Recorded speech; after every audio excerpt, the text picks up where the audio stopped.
Hi, Leo Dreger here. I want to talk to you guys about data acquisition and drive duplication. All right, let's take a closer look. Acquisition in itself, simply stated, means to acquire, right? So in this case, we have to acquire evidence of some sort. What we're going to be typically working with is hard drives, although it's not limited to that. It can come in any format. It could come in an SD card.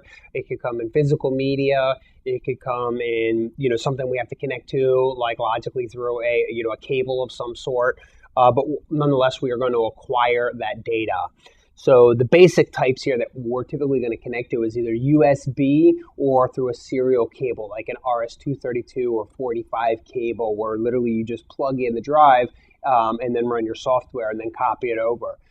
Most of us are going to be fluent with how to do this. It's really no more difficult than as if you were to plug your cell phone into something and then try to copy or the data over or connect to that device and image it in some sort. So you need to physically plug it in, and then we can run a program against it, like a file transfer program or something to that effect. So it's realistically, in theory, not that difficult at all. Okay.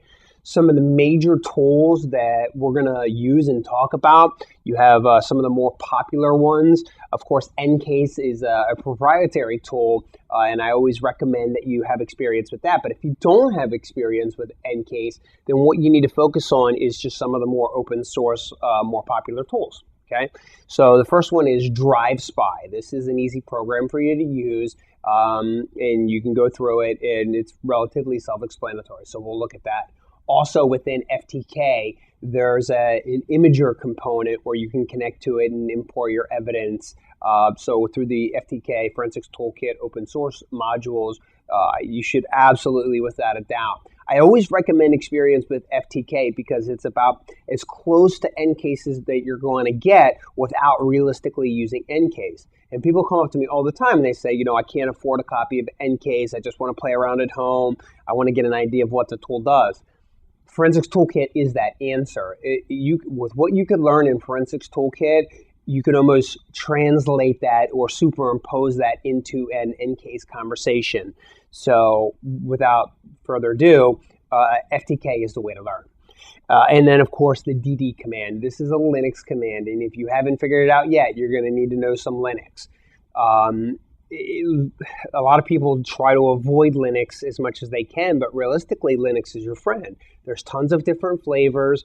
You can download the ISOs, install them on your physical machines and your laptops and things like that, or you can just run them through a virtual machine. So there's no better way to get used to different operating systems than in the open source world. So please learn some Linux skills. But specifically, the DD command is a very, very unforgiving tool. It does exactly what you tell it to do, and it does not prompt you, hey, are you sure you want to do this? You tell it to do something, you hit enter, it just does it. So you actually have to know how to use this tool in a way that's not going to, saw off your own arm while you're using it. Other ways in which you can, get access to data or copy data, you could use Netcat. There's a variety of tools that have a different beginning, but ultimately the theme of these tools, they have capital MASSTER in the middle of the tool. So we'll talk about those when we do the hands-on labs.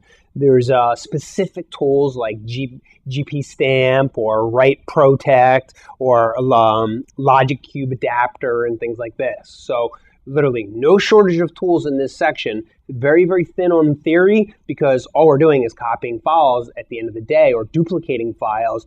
But there are a variety of tools in which you can use to accomplish that. So let's go ahead and take a closer look at some hands-on examples.